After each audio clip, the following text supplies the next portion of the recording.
Good morning, Tallahassee. It's time to wake up War Chant on 97.9 ESPN Radio. Here's WarChant.com's Aslan Hajavandi and Corey Clark. Welcome on into an edition of Wake Up War Chant. I'm going to call this one, Be Careful What You Wish For. Everybody gives us grief, Corey, when we don't do a show.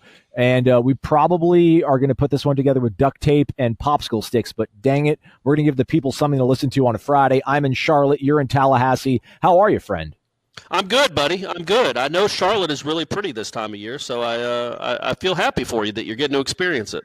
It's gorgeous, although I'm really rolling the dice right now because there's gray, cloudy, ominous clouds over here. I'm actually outside of a burrito shop because I thought I could do it inside the burrito shop, but there's an ice maker, there's people walking around, there's TVs on, and then they keep yelling, welcome to Moe's. So I didn't think people wanted that. But, folks, you want a podcast. Are you at Chipotle? What restaurant are you at? I'm outside the Moe's. The Moe's has a patio seating, gotcha. So I'm out here. There's a lady enjoying her lunch. I'm going to wave to her, and she's looking at me like I'm crazy. But I am crazy. She knows what she's talking about. All right, well, without further ado, let's get to the Renegade Express. This entire show is all your guys' questions. And, man, Corey, you laughed at me earlier in the week, but the people have rallied behind their crazy co-pilot. That would be me. We got like 7 folks who called in and left a message, so we're gonna play those later on the program. I know you're stoked. I am. Sweet, yeah. I want to hear people's voices. Yeah. All right. Sweet. All right. Without further ado, let me read these questions that came in the old way, Pony Express, over the internet. Seminole Mike 1. His name is really Matt, though. He was listening to XM Radio. They asked if you could choose a head coach for your rival, who would you pick? The person who was on the radio was actually a Gator fan. He said. He didn't even call Jim McElwain. He said, I would send, quote, the swamp donkey to Georgia. So I don't know, man. Do you want to be the first one? Yeah, you go ahead and do it. I'd send Jim McElwain back to Florida as a Florida State fan. I don't know. You as a Georgia alum, Florida State beat writer, I guess. Who's the guy you would send to purgatory in Gainesville? My first thought was Charlie Weiss. But I think you could throw like Jim Donnan in there. Does he count? He hasn't coached in over a decade, but maybe a decade and a half. But I think those are good. Those are good choices. Ron Zook. The problem with Zook is that Zook can recruit, so he'll load up the roster with, and then they'll hire somebody good and win championships with Ron Zook's players. But I think Charlie Weiss. I mean, that guy. Who would want to play for him? Who would want to raise money for him? He's old and mean and cantankerous and not very good at what he does when he's a head coach. So that would be my choice. Okay, Matt asks a follow-up question. Out of the former head coaches at Florida and Miami, who do you miss the most and why? I already miss Jim McElwain. I guess that's the easy low-hanging fruit. Miami, I guess Randy Shannon, but Randy Shannon still won some games against us, so I can't totally talk down to him. I would have to say McElwain. I miss him already. Does Spurrier count? Because I miss Spurrier. I mean, he made it fun. I know he also was a really good coach, so that wasn't great. If we're just talking about, hey, bad coaches so your team can win, then he wouldn't make sense. But I just think Spurrier back then, it was such a different type of sport, and he didn't mind saying what he felt, which nobody really does that anymore. So I didn't like Spurrier at the time, but now after 15 years of being away from it, I really enjoyed. And I've said for years that if they did a documentary on the 1990s Florida State rivalry, it would be, you couldn't get it all into 2 hours. It was just an incredible time, an incredible rivalry in that moment with all the players and all the personalities and all the great games. But Spurrier was one of the big reasons why, because he was just, looking back in hindsight, he was an awesome guy to root against, if that makes sense. He was a good villain. Do you think we agree a lot, Corey, on the program? I would say it's probably 60-40 we agree. Okay. Not a lot. Somebody on YouTube said it sounds like Aslan and Corey always agree, and I kind of resented that. I'm like, no, we disagree quite often. But in this case, I do agree with you. And in that case of Spurrier, for all the the chicanery of him, yeah, man, he's just shiny pants. You kind of in hindsight, you kind of miss him a little bit in a weird, twisted sort of way. Yeah, man, he made the rivalry fun. All these other guys. McElwain, Jimbo, they just speak. It's coach speak. It's politician speak. They're so cognizant of not wanting to say anything to rile anybody up. And meanwhile, Steve Spurrier just could not care less. He just was going to say whatever was on his mind, kind of smarmy, but in a fun way, to me anyway, looking back. Again, back then, I didn't like him at all, Nope. and I don't think any Florida State fans did. None of But us. again, it was awesome to have a villain like that. It's just fun to have a villain like that. Yeah. All right. Next question. Grumpy BK. He says, I'll bite. What are your expectations for the special teams play under Coach Taggart? What style of play will be used, and how do you think the units will perform? Special teams often gets left out of the convo, but is arguably an area of our game that could use the biggest improvement or reinvention. I'll take this one first, if you don't mind, Corey. Go for it. I'm not expecting any sort of big, miraculous turnaround. You got to take the kind of the good with the bad. If you want to marry Bill Gates as a lady and be financially secure, you're going to have that, but you're not going to have a big hulking man to fell a tree for you or carry heavy objects. Like with Willie and all this fun, freewheeling sort of football, I'm not saying it's going to be discipline less or it's going to lack effort or anything along the lines of that, but I just think you can't be all things to all people all the time. I just think this is probably one of the sides of the ball that probably won't get as much TLC or as much reinvention as people might assume. But I don't know, maybe Walt Bell will draw up some sort of trick punt play and we can see Logan Tyler use his wheels. But I'm expecting this to continually be a sore spot for the team. Well, I mean, it can't be any worse punt returning. Legitimately, it can't be any worse. So you're going to take a step up there. Yeah. And you hope – this isn't a special teams answer, but you hope they don't punt as much. You know what I mean? Like, that would be nice. And I'm not talking about because the offense is much better, though it should be. It would be hard to fathom it being worse than it was last year.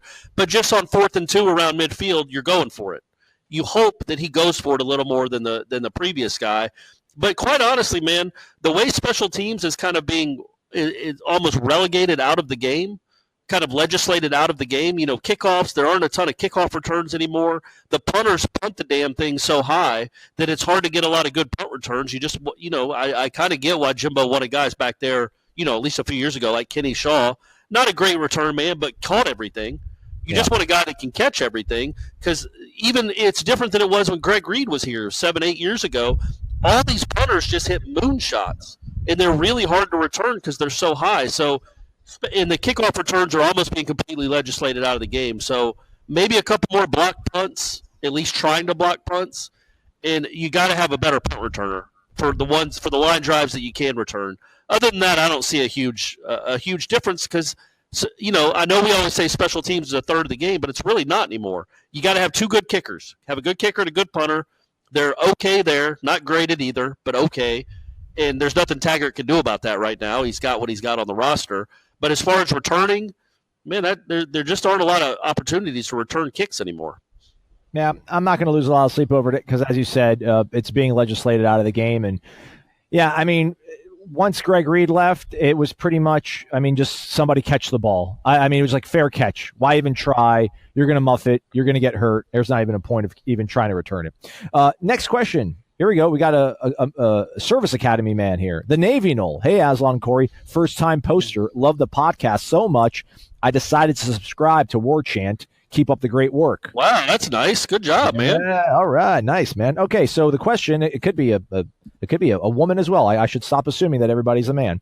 The question, though, not sure if this has been asked already since I am new to the Renegade Express, but what, if any, effect do you think the limelight of having Showtime cover the team in 2016 on a season with had on the downfall of the 2017 season? Just an observation, but it seems like anytime anyone on a reality TV show, it ends in disaster for the personal life, or in this case, a team. Your thoughts?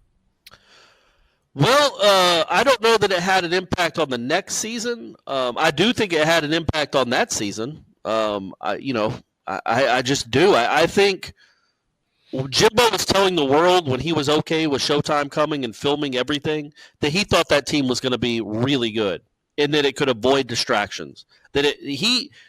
To me anyway, what was illuminating about that season, it was Showtime being there. And quite frankly, that show wasn't very good. It was terrible. It just wasn't good. It wasn't anything close to Hard Knocks because it's college kids. And quite frankly, Florida State had last cut. So anything that was remotely controversial, they could cut out of the show. So you got basically a 24-minute PR hit with nothing really of substance. But anyway, I'm not a TV critic. No, you're right. Everything sounds true. That's how it was. But The fact that Jimbo wanted those people there, so you had 12 cameras there every day and an extra 20 people around for the guy that hates clutter. To do that showed you what he thought of that team and how good it was going to be. And then remember, was it 3 games in? They're getting beat by they're giving up 63 points. It just showed you how misguided he was about that team, what that team was made of. Now, they came back and had a nice finish to the season, albeit they started playing weaker competition. But they had a nice finish to the season. But I do think it kind of was just another illuminating point of how Jimbo had kind of misread where his program was going. To think that that was a good idea. To think that that was the team that could handle something like that. When I don't know that it cost them any games. I'm not saying that Showtime, if Showtime's not there, they beat Louisville. But I do think more than anything, it just showed you that Jimbo thought that team was going to be really good, that it could handle all that stuff. And quite frankly, it was just a okay team. And then the next year was a debacle. I'll defer to you because you were around the team that season and last year. I was not. I don't want to be naive and say that, me being the video guy, I don't want to blow our cover, but it's hard to imagine that you do throw 20 cameras in front of kids and it doesn't affect people. So it probably had some, it probably precipitated the fall, I would say. I don't know if it initiated the fall, but it definitely, threw some gas on things to make it that much worse. But ultimately, you got to play the game, man. The cameras aren't going to make you blow 5 tackles against Lamar Jackson in an open field. But that's a question for another day. Let's get on to the next question, shall we, Corey? By the way, Michael Langston just sat down in front of me here, which means we're probably about to wrap it up, but we're not, man. We just started, Michael. It's been a crazy, crazy debacle, but we're going to keep it rolling. Keiko20, Corey asks, hey, guys, and everyone out there in Seminole Nation, I've been a paying subscriber for just a month now. My life has definitely taken a turn for the better. The insight and updates have fed my mildly unhealthy passion for all things FSU.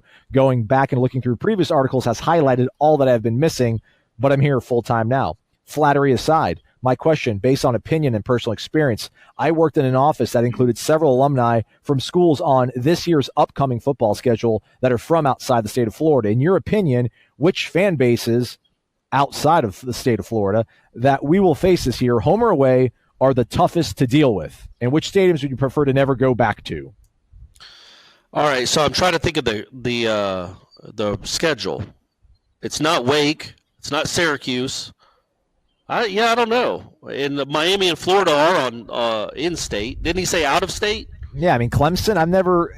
I came here, and I say here, I'm in North Carolina. I'm in Charlotte. I'm not too far away. I was here for that whole, I think Jimbo's debut, right? 2007 Labor Day weekend in Death Valley. That's right. Drew Weatherford out there slinging arrows. And sure. I remember being so upset that I kicked a trash can, and it was me and my one buddy from Birmingham, or 2 of my buddies from Birmingham, and these young group of Clemson fans. It was like 4 guys and a girl, and I kicked the trash can. I was so mad. And the girl's like, win with class, lose with class, loser. And at that point, I haven't enjoyed anything about university, or Clemson University rather, ever since then. So I guess I'll have to say Clemson for programs outside, because Samford and Northern Illinois don't really bother me. Oh, you know what? Northern Illinois does bother me. Okay. Man, so I was at the Orange Bowl whenever that was, that 2012. So the 2013 Orange Bowl, Northern Illinois was there. They shouldn't be there. It was ridiculous that they were there. They had their, untalented quarterback mouthing off in the media saying that Florida State will be on their knees by the fourth quarter, whatever he said. And then I'm outside the stadium, just kind of, I actually met Jeff Cameron at a tailgate for a couple hours. So I was there walking around the stadium with all these Northern Illinois fans, and they were saying criminals.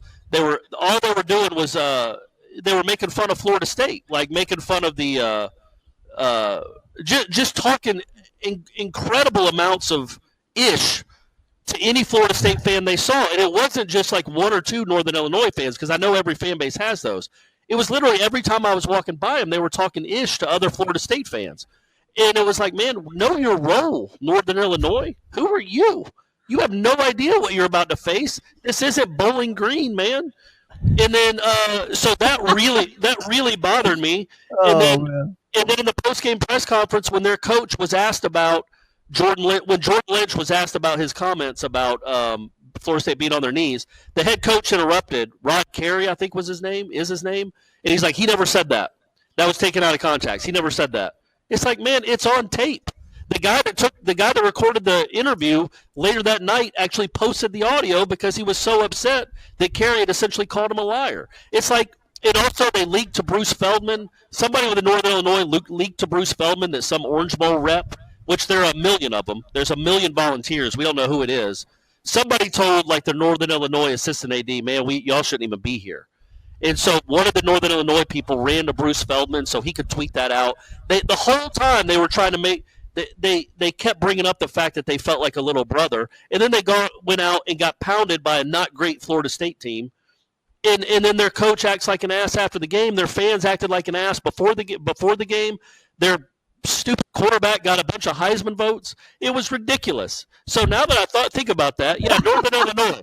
It's like, why wouldn't you just be happy to be there? Like, just be happy to be there. You're playing in a New Year's Six Bowl against a traditional power. Enjoy the moment. Be classy. And instead, all they did was talk ish and then act like idiots.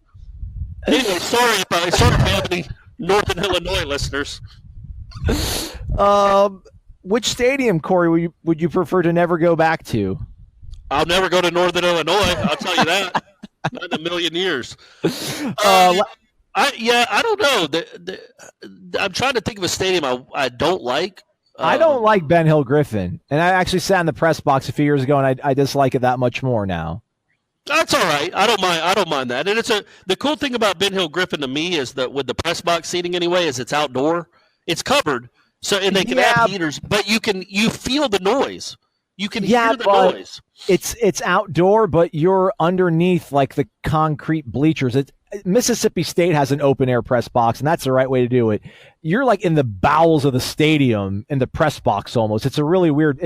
What's hanging over you are these like really bleak halogen lights that are probably used like in a horror movie, like Saw or like Hostel or something. It's just, I don't know. It's a very dingy, dank, damp feeling. And Ira will even tell you that much, and he went to school there, so. It's not. I mean, it's not a great structure, but when people are there and it's loud, it's cool to hear it get really loud. So I enjoy that because Florida State, it's basically like soundproof, bulletproof glass in the press box. You can't feel the crowd. Yeah. All right. This is directed to Corey. Chris also adds, after proving your ability to begin a movement with bringing back the Spirit Spear for the spring game, if only in digital form, can you now set your sights on this mystery Aslan song? The world cannot be denied this artistry any longer. Your loyal listener and War Chant subscriber, Chris, a.k.a. the guy from the Palace after the spring game. Yeah, Aslan, Corey's not going to do that. No, we're not. It's not happening. It's not happening. Did it have it didn't have a name. No. Come on. I wasn't like a recording artist, man. I wasn't going on tour or anything, man. But didn't it have a chorus?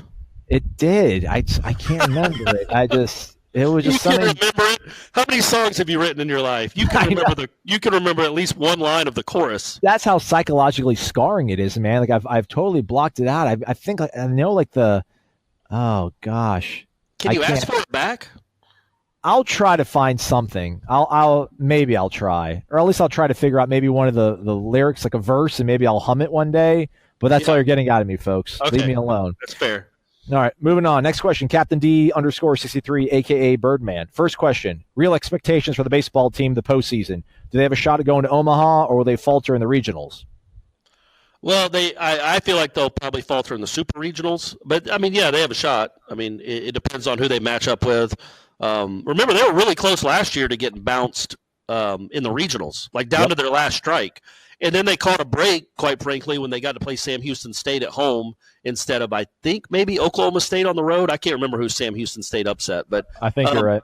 But so they caught a break there, so all that matters. If they play well, pitch well, pick up the ball, they got a chance. They also have a chance to lose in the regionals. I would say they probably have about a equal chance of losing in the regionals as reaching Omaha.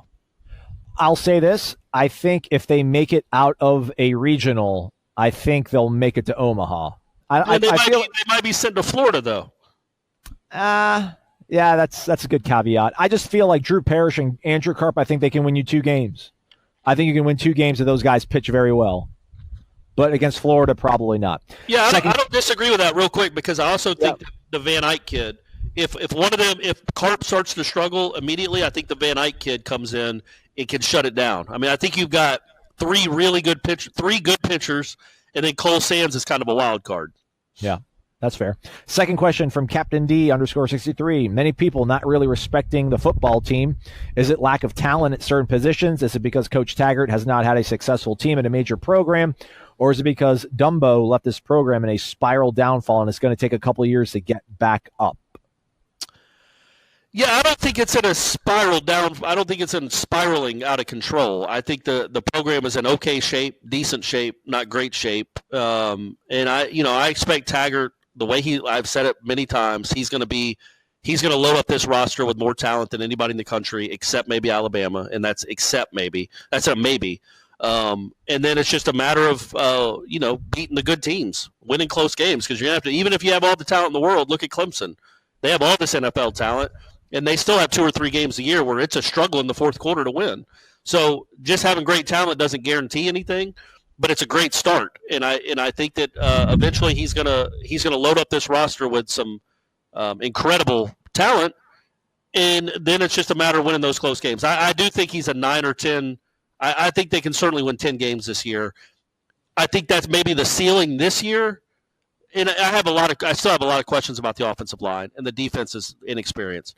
So I think the ceiling is probably 10 or 11 wins this year, and then I think moving forward, that will be the baseline. That will be the basement in a few years. I mean, I do. I think he'll have the roster to a point where anything less than 10 wins is considered a big disappointment. All right.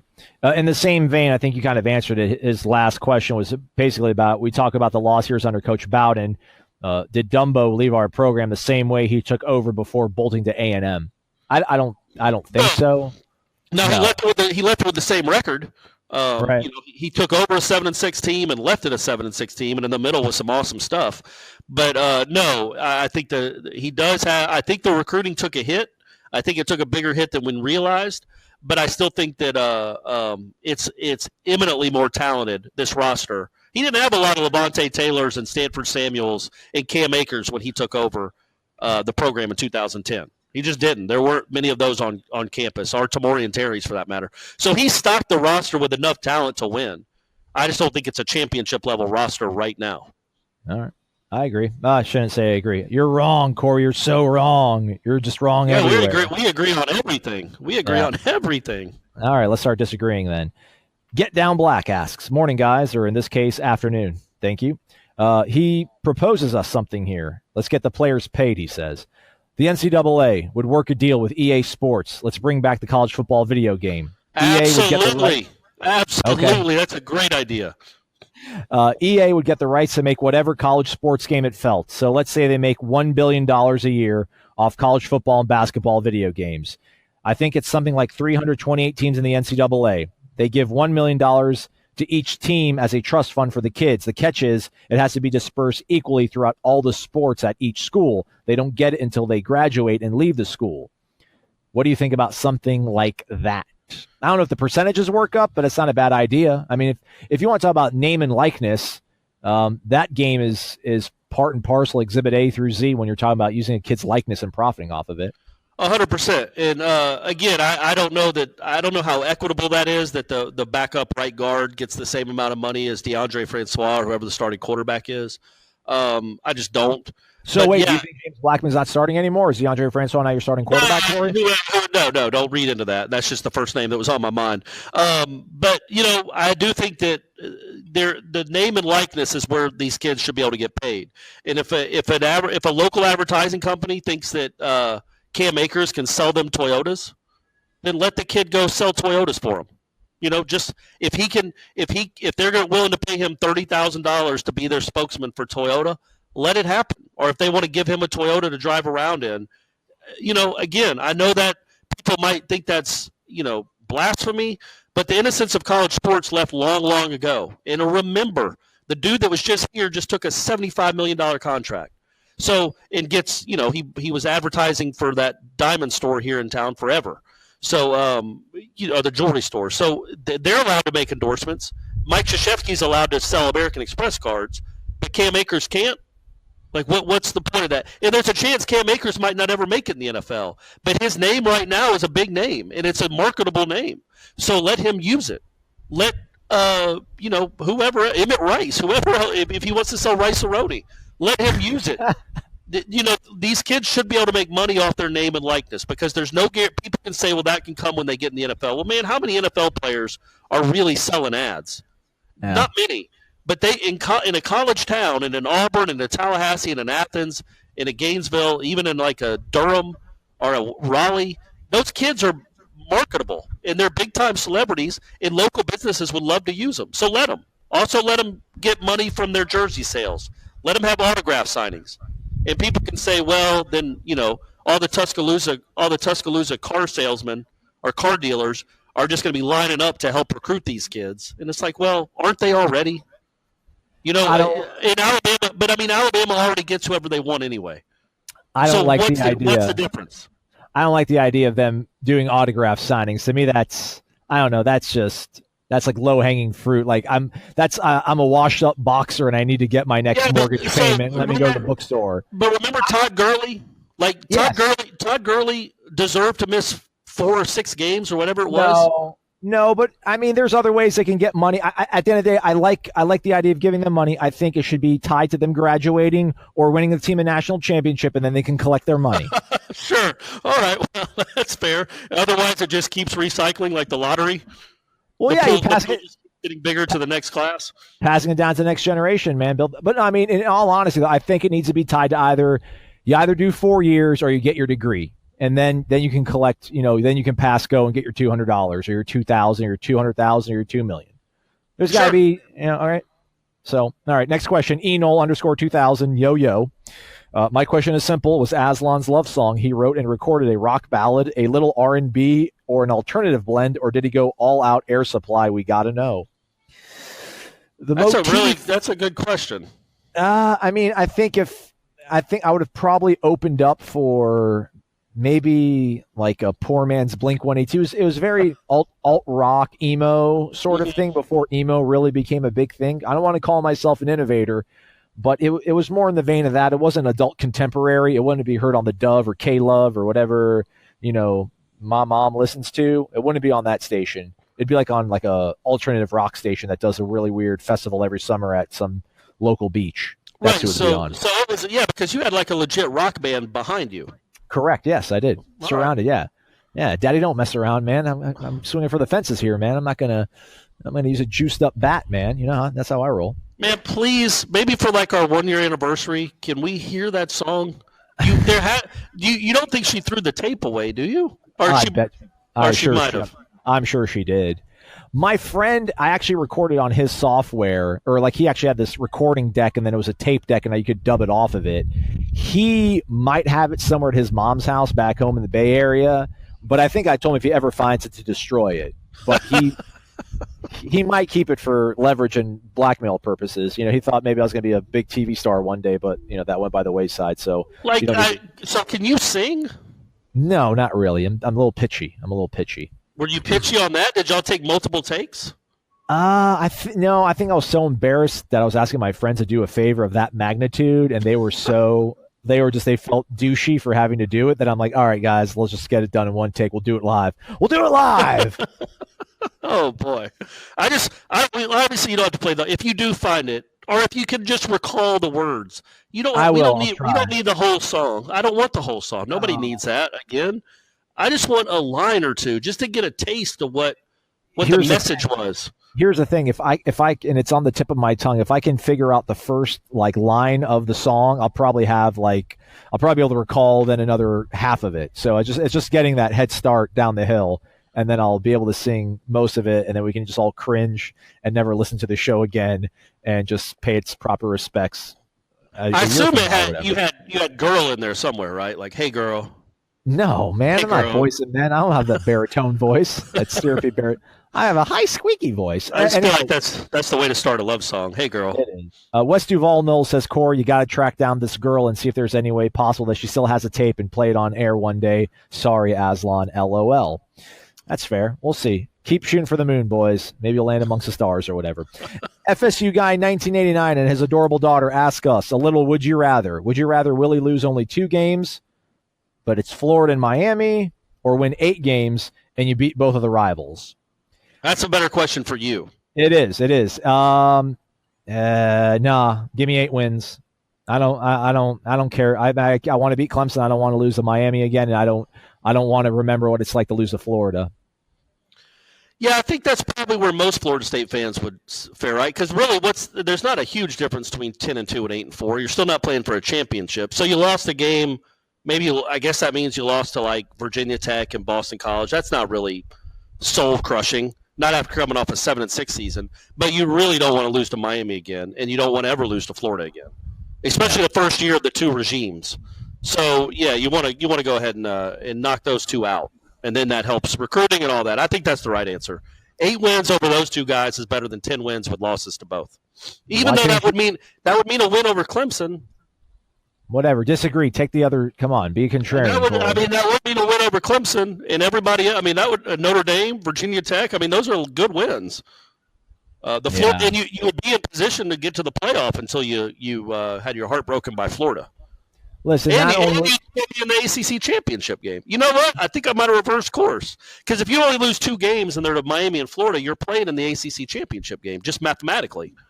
So then you still got a chance to win the conference and go to the Yep, you want to do that. You'd have to stomach another loss to Miami, but I think it's worth it to get to beat Clemson, which is a big deal, and to maybe win the ACC championship. Plus, you might be playing Miami again in the ACC championship game. I mean, I think we're just spoiled because we haven't lost to the Gators in so long, and the guy that we lost to was Will Muschamp, and Will Muschamp's not very. I mean, he's crazy. He's a psychotic guy on the sideline, but he's not going on the booster circuit and carry around the pelt of being the Seminoles and bang the drum. But, man, I'm telling you, the day Dan Mullen beats Florida State is going to be a very dark day for this program. It's going to be 364 days of hell and misery. And you will rue asking this question and ever thinking that it's okay to lose to Florida, to mortgage the house, to go to Charlotte and play in an ACC championship game. He also asks, who would you rather root for, Florida or Texas A&M the next time they play? I hope this is not a serious question because you and your daughter are such a staple of the program. No way do I ever root for Florida. Here is the flow chart, everybody, about when you root for Florida. Does Florida winning result in you getting a seat at the college football playoff? If the answer is no, then you root against Florida. You never root for Florida unless somehow that backdoors you into a national title game or a playoff spot. No, how about this? Texas A&M is 11-1. They're playing Florida, who's 9-3 or whatever, in the SEC championship game, and it keeps Texas A&M from getting to the college football playoff, but Florida can't get there. Either way. I'm not mad at Dad. I miss Dad, man. You're the one that's got all these repressed failings. I think if it doesn't mean Florida's going to the national championship game, I think most fans would root for Florida to keep Texas A&M out. I just do. I think that's where the fan base is with Jimbo right now. Maybe in a few years it'll be different, but right now they don't want to see that program have any success, so they would root for him to lose to Florida. I think. Not if it meant Florida winning something of significance, but if it kept Texas A&M from winning something, I think a lot of people would root for Florida. But other than that, it's hard to root for the Gators if you're a Florida State fan. This is why you're arguably the better half of this program. That's a really outside the box answer. I'll be honest, I don't know that that's arguable. Anyway, keep going. Oh wow, you're that entrenched on that one. Okay. Squiffy Knoll asks, here's a question. How long before the bubble pops and the masses realize Willie is a traveling salesman with a bad football pedigree? Oh, boy. That's hopefully that doesn't happen. Wow. I asked him if he was serious. He never responded. Here's my thing. Bad football pedigree, I don't agree with that, man. I mean, this guy coached under the Harbaugh family. He turned around a moribund program in Bowling Green, Kentucky, at Western Kentucky, and made them 10 wins, or at least better bowl games. Got them to a bowl, yeah. They were on it was something crazy, like a 25-game losing streak against FBS opponents until he got there. And 2 years later, they were in a bowl game. Yeah. I don't think he's got bad pedigree. I mean, he doesn't have champion bloodlines. He's not Kirby Smart hanging around underneath Nick Saban's teat for the better half of millennia. But I mean, to call it bad football pedigree, I don't know. The traveling salesman thing, I don't know. I don't know what we're trying to hint at, that he's kind of, cool and hip when it comes to recruiting. And no, I think it's that this is his fourth school in the decade. It's his fourth job as a head coach in the decade at a different school. Yeah, I don't know. That's the one thing it's obvious, right? I mean, all these jobs have all made sense. He hasn't left. Jimbo's move doesn't make sense. Just doesn't make sense. I mean, the money makes sense, but nothing else makes sense. Being from Bradenton, Florida, leaving. I mean, just think of. I'm with Michael Langston right now, and we're doing this recruiting trip. We're driving a bunch, which is driving me up through the roof, but that's neither here nor there. Think about how many empty miles you have as a recruiter in Oregon. It's just in terms of how many trips you're making cross country to get kids. And there's some sort of adage that the coaches have in the state of Florida in high school that Michael told me, that every kid in the state of Florida loves Oregon until it's time to sign with Oregon. So, I mean, just think about all the empty miles you have traveling around trying to recruit top-notch athletes to bring them to Oregon, and you kind of fail. I mean, you come to Florida State and you have that cachet. He talks all the time about how easy it is now to walk into his school. You got the Seminole head, although it's the ugly logo that none of us like except for you, Corey. No, that's not true. Don't put me in that camp. I like the old logo. And it opens a lot of doors for him. So, no, I mean, all these have been a steady progression in the life of a coach. So I don't think this is a guy who's got commitment issues or anything like that. He wants to get married. He likes the Noles. Yeah, this will be the test of that, right? Like, what else could he be looking for if not for Florida State? He's from Florida. He had to recruit against Florida State for 4 years and didn't enjoy it. Had to play against them for 2 years and didn't enjoy it. This is his dream job. Now, I'm sure he said something similar when he went to Oregon. But I mean, obviously, a guy from Bradenton, Florida, his dream job when he started coaching wasn't, man, I hope one day I get to coach Oregon. No, it was one day I hope I get to coach the place where Bobby Bowden, well, the place that was too good to recruit me. Like, I do think that. I think that's genuine. And I don't view him as a traveling salesman. It's just all those jobs made sense. Like you said, all those steps made sense. To go from Western Kentucky to South Florida is a no-brainer.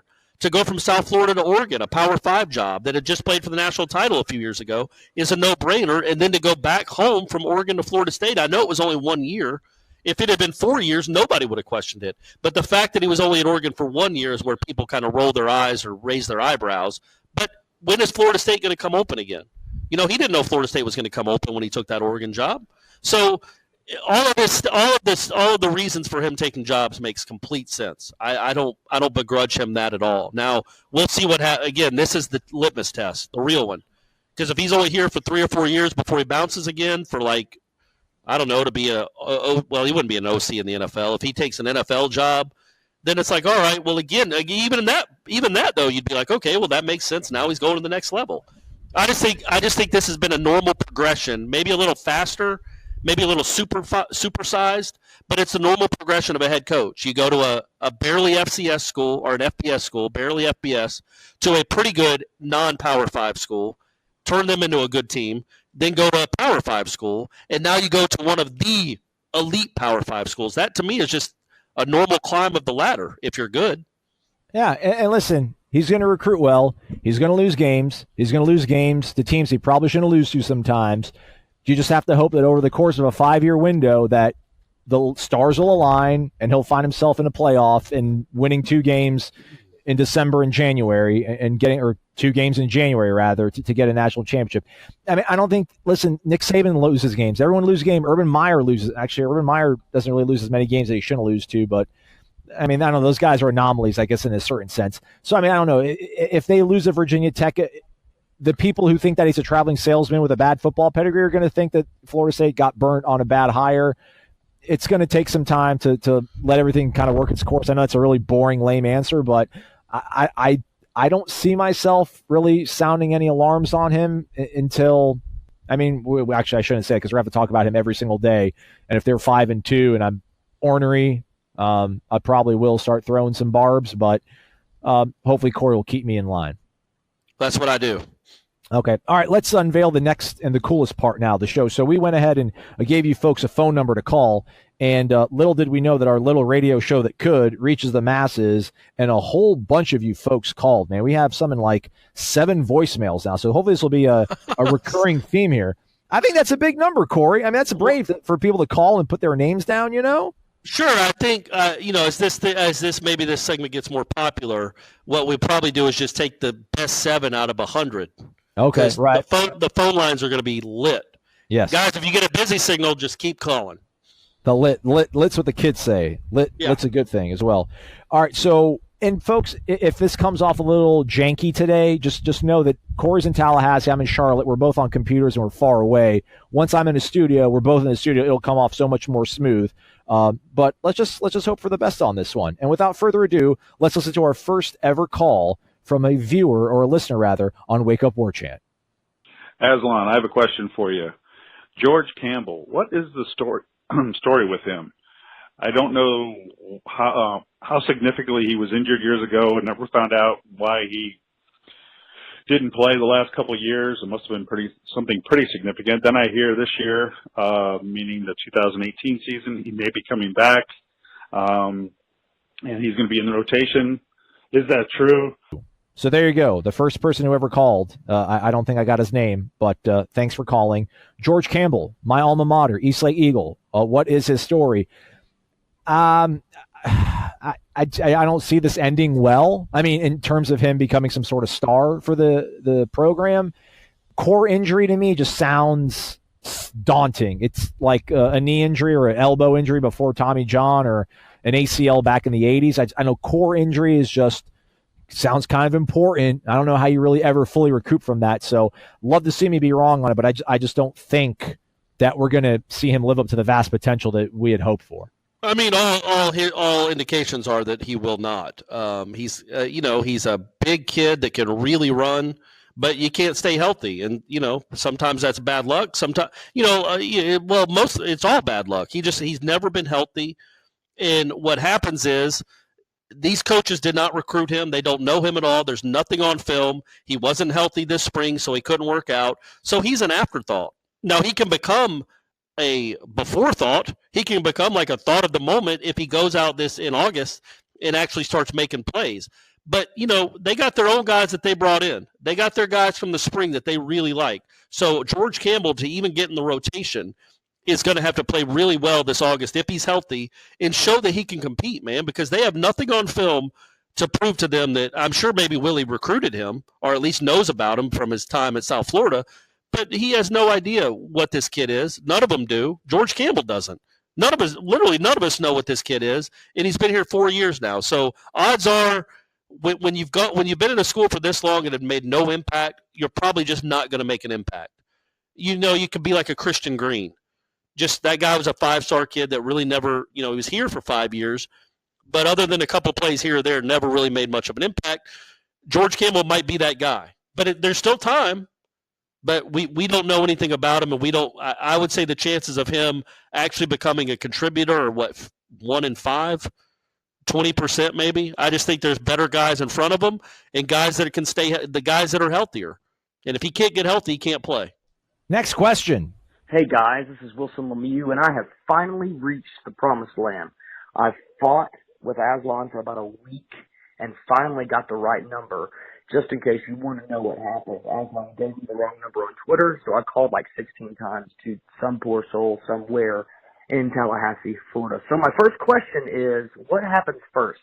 Does FSU win the ACC title, or does Corey get his car back from that hotel? And then next, what was your first experience with Florida State? I mean, I understand we all love the pageantry, we all love Renegade, we all love that kind of stuff, but what had you watching it first? For me, I grew up and my dad was a diehard Florida State fan. I can remember watching Peter Warrick and Warrick Dunn, but my first, I guess, ever really vivid memory of an entire game was the 1999 National Championship. What got you guys watching Florida State to begin with? All right, thanks. Wake Up Word Chat. You guys are awesome. See you later. Wilson, man, he's the guy I unfortunately gave the wrong phone number to, Corey, but we got it right. We got him to call in. So you did get your car back, so that kind of question is rendered moot, but hopefully you get like a full month at the best Hilton or the best Hyatt resort, hopefully before FSU wins a ACC title, because hopefully you'll get it here in the next 60 days. Yeah, we're struggling to get that taken care of. I'm actually they won't call me back to take care of the rental car that I had to rent. So I'm about to put them on blast if I don't hear back from them soon. So that's a stern warning across Hyatt's bow. They probably don't know that I host a daily radio show and I have some Twitter followers, so I'll make that known when I actually talk to someone.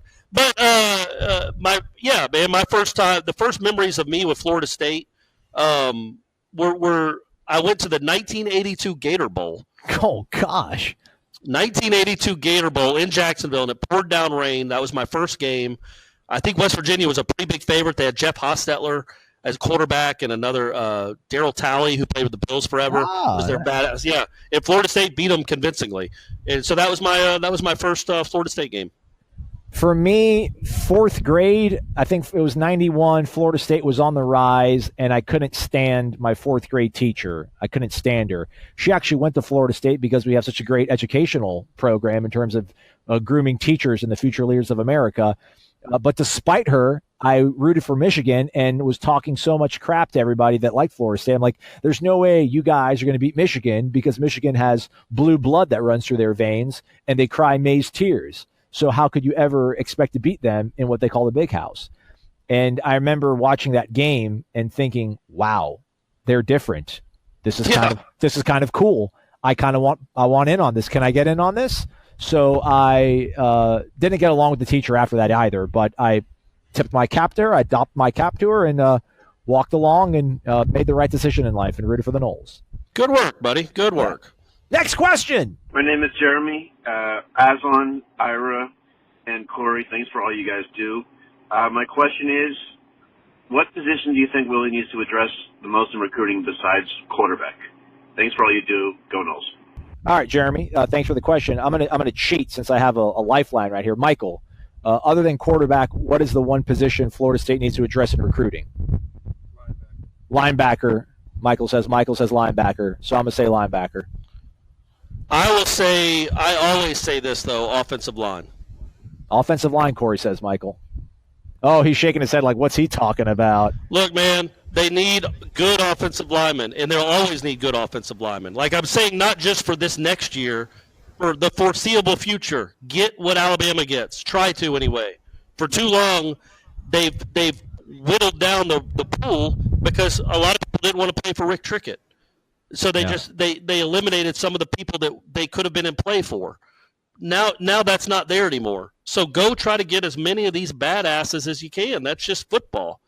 But yes, linebackers, they need that too. But I'm not talking about the immediate. I'm talking about in perpetuity. You're always going to need a great quarterback, or you're going to want a great quarterback, and you're always going to need good offensive linemen. Always. Until the end of college football. Hey, Corey, have you ever been to South Dakota? No, I've been close. I think Omaha is actually pretty close to South Dakota, but no, I haven't. Let's do this. Let's bring South Dakota to us. Great. Hey, this is Josh from South Dakota. Love the show. Long-time listener. First time hopping on the Renegade Express, though. Just had a couple quick thoughts or questions for you guys. Enjoyed the conversation you guys had the other day on the player compensation. The thought came to my mind, though, that they're going to have to regulate it somehow, because I was just wondering if it's going to maybe start to bleed over into recruiting if certain schools are paying, certain players X amount of money, and then being able to use that as a recruiting tool. So I'm sure they're going to have to regulate it somehow. But I do agree that their impact on the team or the starts that they make or whatever should definitely be factored into, how much they're giving, this player or that player as far as that goes. And then also I was curious, you guys are talking about the star position kind of being done away with as far as the cornerback/safety. And if they're going to now convert that to linebacker/safety, are they going to run 2 linebackers or 3 linebackers and have the one that's kind of that new hybrid position going to be in the box mainly and blitzing, or is he going to handle some coverage responsibilities as well? So I was just kind of curious your thoughts on how that'll affect the team kind of schematically. Josh, thanks, man. Thanks for the call. Appreciate it. South Dakota represent. The better Dakota. The better Dakota. I was going to say South Dakota is by far the best Dakota. It is. I don't know how this whole star linebacker thing is going to work. So star used to be like a cornerback / safety kind of person, and now it's more of a linebacker / defensive back person. So if they're in a 4-3, does that mean the fourth linebacker is the star? I would think so. It's not going to be some sort of like 3-5-3. I don't think. I think it's going to be a 4-3 then with, 4 defensive backs. Just that fourth linebacker will be a more, I guess, a robust star than what we've seen previously. Although I would think a guy like Trey Marshall probably would be a star in this sort of, defense too. But I guess we'll find out whenever they release a depth chart. Is Trey Marshall still on the roster? No. I'm just saying I would figure a guy like him, if they inherited him, he would probably be a guy. Okay, I was going to say, golly, it feels like that guy's been around forever too. Him and Nate Andrews coming back.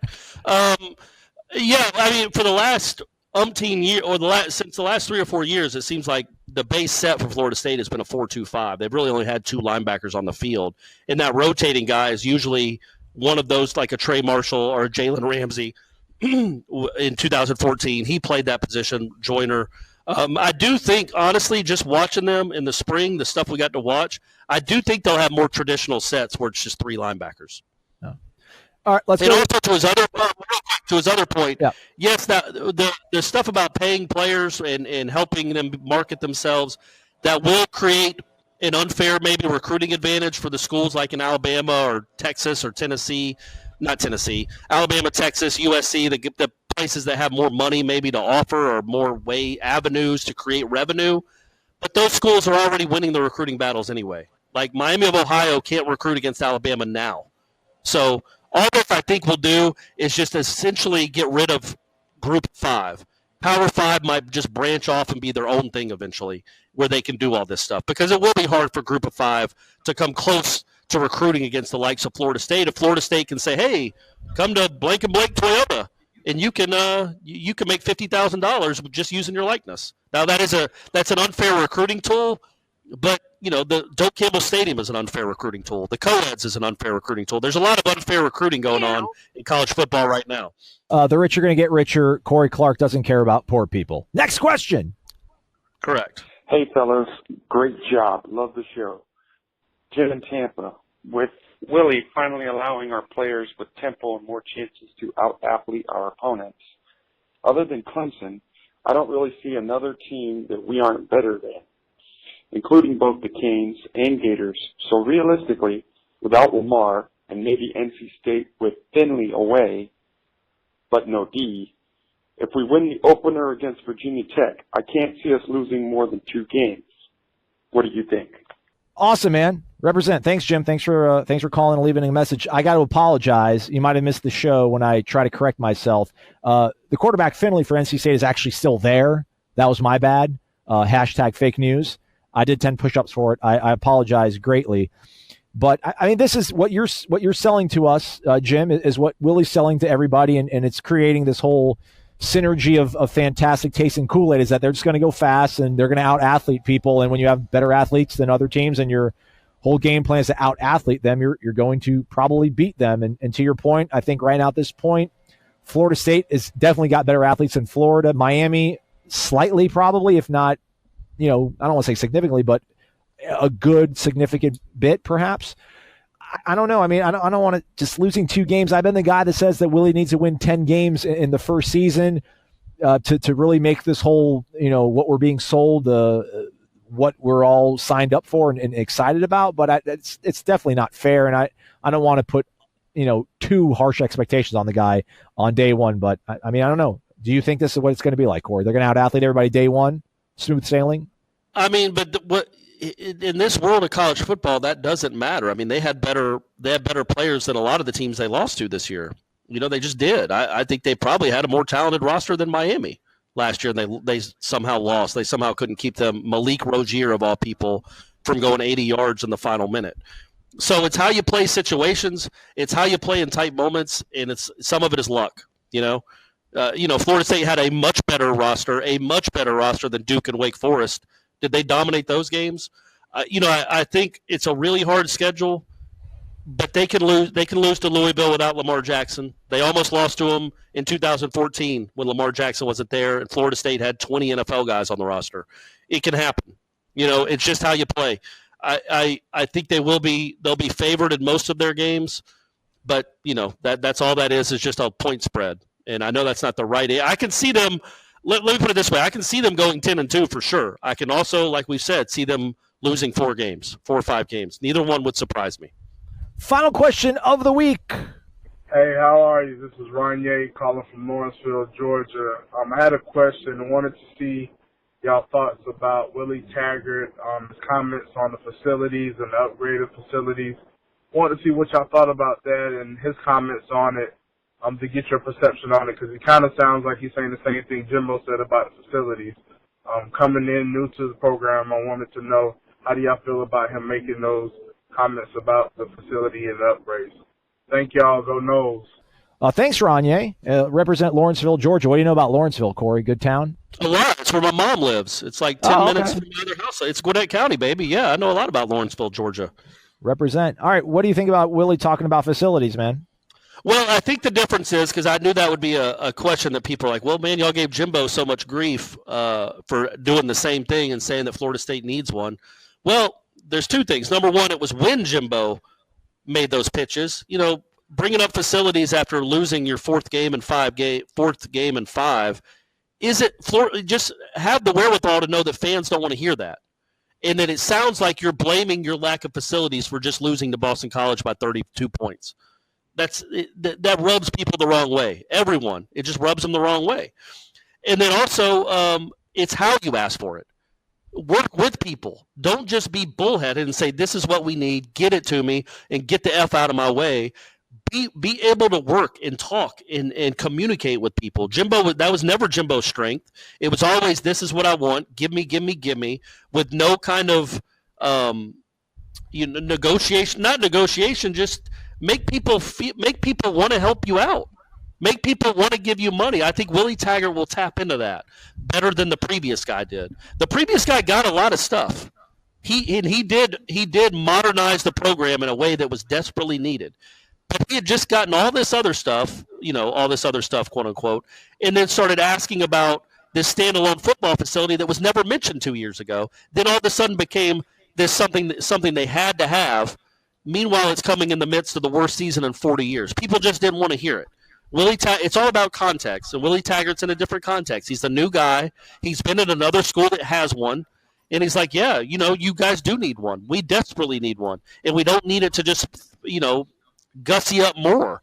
We need our own facility, which is true. They do. It's just the best way to get money from the people you need to get money from is to be nice and to work with people and not to be bullheaded and stubborn and cuss at them and say, this is what we need, get it to me. Or and also don't hold other schools leverage. Don't hold the school leverage by always floating out another SEC West team that you might be going to in the offseason. Quit. Don't use the university as leverage. Actually, just try to get it done without threatening to go to another school and then eventually going to another school. I elect to defer my final 10 seconds to you, Corey. Thanks to everybody who called. This was awesome. Hopefully it'll work out smoother next time around and we can keep doing this. Thanks. Keep doing it. I think it's a really good part of the program. But we got 10 seconds. You want to tell people anything before we go, Corey? I want to say hello to my friends and my family and my loved ones, and I include all of you in that. You're all my friends and you're all my loved ones. I think you should give the phone number again before we leave. Yeah, I knew you were going to say that, and I don't have it up and ready right now, so thanks for doing that. Then sing a line from the song.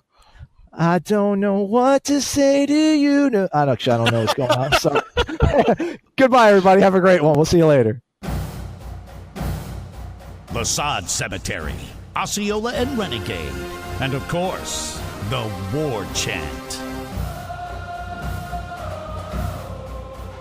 These are great traditions known to all Seminole fans. If you are a card-carrying, garnet and gold-wearing Nole, don't you deserve a site that is truly dedicated to covering FSU sports?